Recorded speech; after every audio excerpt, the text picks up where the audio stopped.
Every single day, Americans place roughly 650,000 calls to 911, and they assume they're just minutes away from getting help. That's right, and about 70% of these calls come from cell phones. The 7 on Your Side I-Team came up with some shocking results when we tested the accuracy of these calls. Senior investigator Lisa Fletcher discovered 911 dispatchers are often as helpless as the victims that they are trying to get to. 911, what is the address of your emergency? I'm in a car in a lake. 31-year-old Chanel Anderson was about to drown. Where are you? What lake? Despite the 911 operator's best efforts, I'm losing it all very quickly.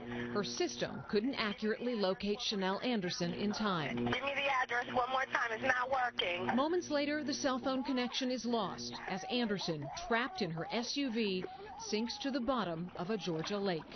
Fairfax County 911. A situation all too real for 911 operators across the country. And it is absolutely infuriating that we can't find this person and help them. Sherry White became a 911 dispatcher because she says she wanted to save lives. Because that's what we took this job for, was to help the public, and we can't.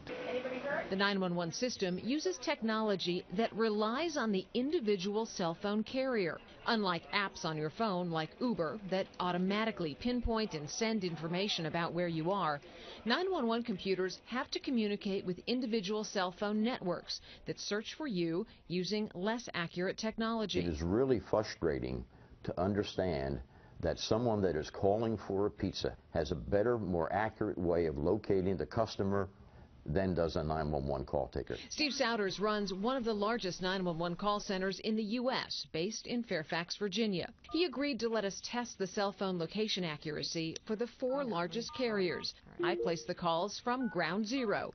First up, T-Mobile. Okay, here you are. T-Mobile places me more than a quarter-mile away. And this is going to be somewhere over near the dump. So if I were calling in and I had no idea where I was and you were having to rely on this technology, you would send an emergency crew to the dump? I would. Right. I'm on Verizon. Using my personal cell phone on Verizon, I placed the next emergency call.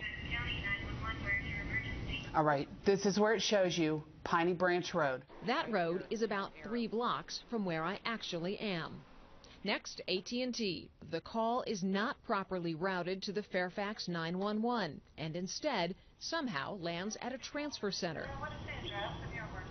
It takes nearly a minute, 52 seconds, to get me on the line with someone who can actually send help. So let's try it with the Sprint phone. Finally, I try our last carrier.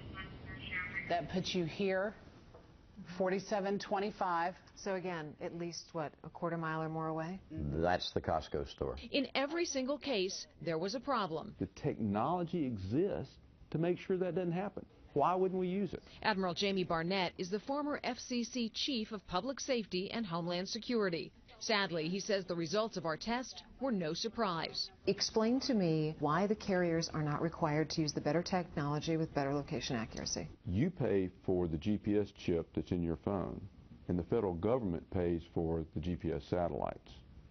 That's not a very expensive solution. Every other solution costs money. So I think the carriers like to think, well, this is good enough. It's not good enough. We need better technology to make sure that we can find exactly where you are. Ma'am, I lost her. None of the 4 major cell phone carriers would talk to us about our test results. They referred us instead to the Lobbying Association for the Cell Phone Industry, which also declined to comment on camera. In a statement, the Cellular Telecommunications Industry Association said it is working with the FCC to bring 911 into the 21st century. Lisa Fletcher, ABC 7 News.